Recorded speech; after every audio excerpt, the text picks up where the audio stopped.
Hello friends, வணக்கம். இன்றைக்கி இந்த வீடியோவில் நம்ம என்ன பார்க்க போகிறோம் அப்படின்னா காராமணி சுண்டல் தான் பார்க்க போகிறோம்.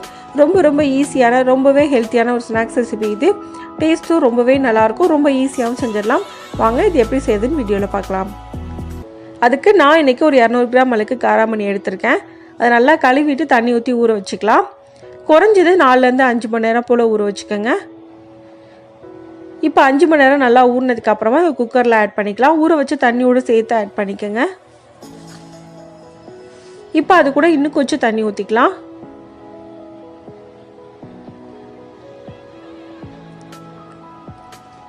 ஒரு 1/2 ஸ்பூன் அளவுக்கு உப்பு சேர்த்துக்கோங்க. இப்போ குக்கரை மூடி வச்சிடலாம். குக்கரை மூடி விசில் போட்டுக்கோங்க. மீடியம் ஃப்ளேமில் 2லேருந்து 3 விசில் வரைக்கும் நல்லா வேக வச்சு எடுத்துக்கலாம்.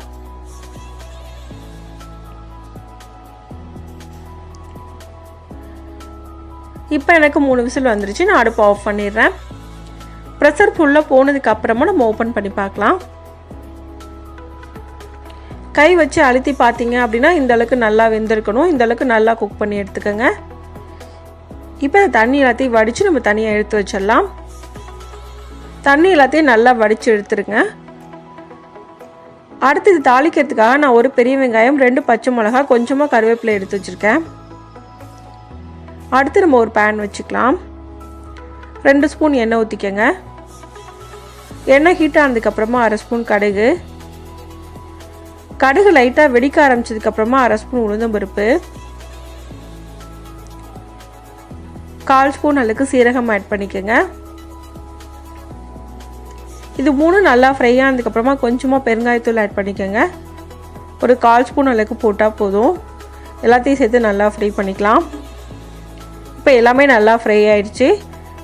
இப்போ நம்ம எடுத்து வச்சுருந்த வெங்காயம், பச்சை மிளகாய், கருவேப்பிலை 3 ஆட் பண்ணிடலாம். நம்ம ஏற்கனவே காராமணியில் உப்பு போட்டிருக்கோம். வெங்காயத்துக்காக மட்டும் கொஞ்சமாக உப்பு போட்டுக்கோங்க. இப்போ இதை நல்லா ஃப்ரை பண்ணிக்கலாம். 2-3 நிமிஷத்துக்கு நல்லா ஃப்ரை பண்ணிக்கோங்க. வெங்காயத்தோட கலர் நல்லா சேஞ்ச் ஆகி வரணும். இப்போ நல்லா ஃப்ரை ஆகிடுச்சு. இப்போ இது கூட 1/2 கப் அளவுக்கு தேங்காய் துருவல் நான் ஆட் பண்ணுறேன். இதையும் சேர்த்து நல்லா மிக்ஸ் பண்ணிக்கோங்க. தேங்காய் சேர்த்துக்கப்புறமா ரொம்ப நேரம் ஃப்ரை பண்ண வேண்டிய அவசியம் இல்லை. 1 நிமிஷம் போல் ஃப்ரை பண்ணால் போதும். நல்லா ஃப்ரை பண்ணதுக்கப்புறமா வேக வச்சு வச்சுருக்க காராமணி அதில் ஆட் பண்ணிடலாம். காராமணி சேர்த்துட்டு நல்லா ஒரு தடவை மிக்ஸ் பண்ணி விட்டுக்கோங்க.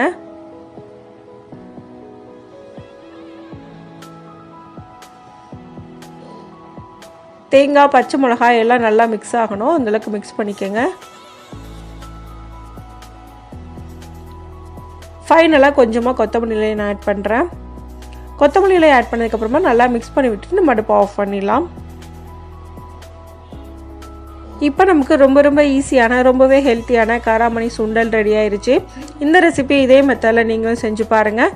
இந்த வீடியோ உங்களுக்கு பிடிச்சிருந்தா லைக் பண்ணுங்கள், ஷேர் பண்ணுங்கள், கமெண்ட் பண்ணுங்கள். மறக்காமல் சேனலை சப்ஸ்கிரைப் பண்ணுங்கள். தேங்க்ஸ் ஃபார் வாட்சிங்.